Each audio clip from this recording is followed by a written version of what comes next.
Good morning. Today is Wednesday, April 22nd, and it seems that the storms of life are continuing to rage.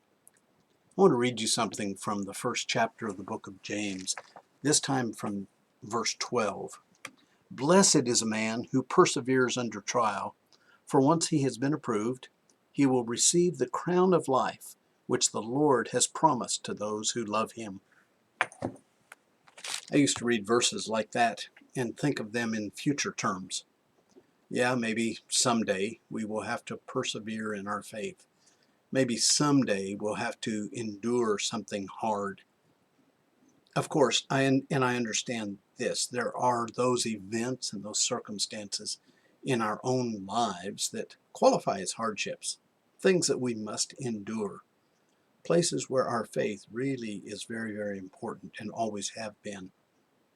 But I don't think I ever really thought that we as an entire society, actually global society, would be suffering through a time that would produce such anxiety in so many people.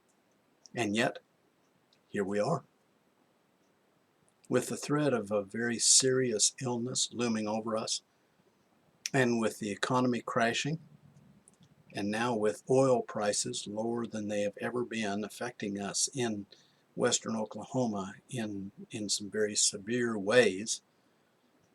This is a time that certainly does produce a lot of anxiety. I know that there are some who feel like this whole thing has been blown out of proportion.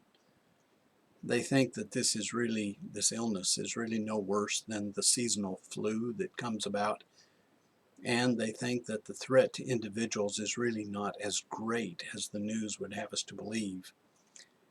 But I'd like you to give some other thought to that. I have a niece and her husband who both have this virus, and they are very, very sick. This is no ordinary flu. Some have been infected by this and have gotten through it with almost no symptoms whatsoever. But for some, this is very, very real. And for some, it's deadly.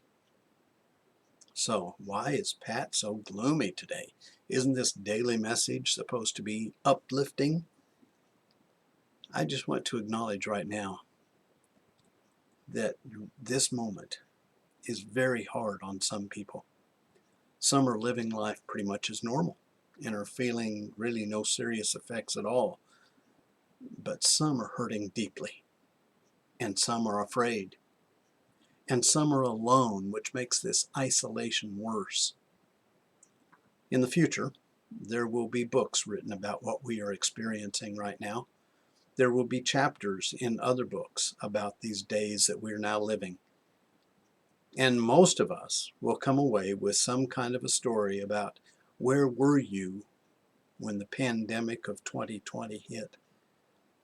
But the difference in our stories from the stories of the rest of the world will be that our stories are going to be stories of faith. How we grew because of this event, what we learned during this time, how thankful we are for having lived through an opportunity to really lean on our faith and let that faith be demonstrated in very public and strong ways. We're able to lean on our faith, not simply enduring these days, but because of these days. Certainly, the book of James gives us encouragement, as does the whole of Scripture. And the whole of Scripture supports this same idea. God never promised us ease or even a smooth ride through life.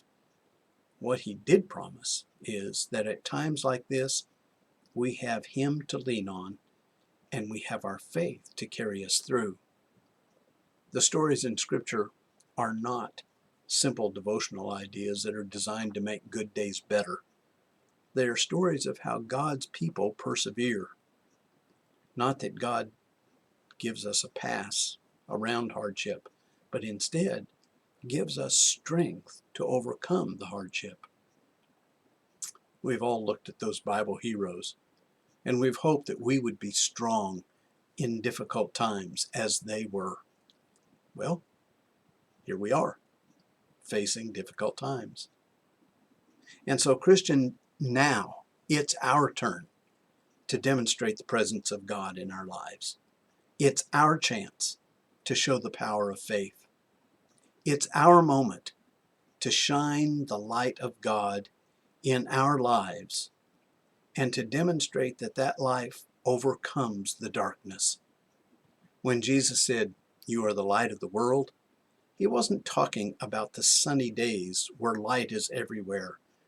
He was talking about us being light when the rest of the world is lost in darkness. So, Christian, today, go, be the light. Remember God's promises. Walk in faith. Have a great day. Bye.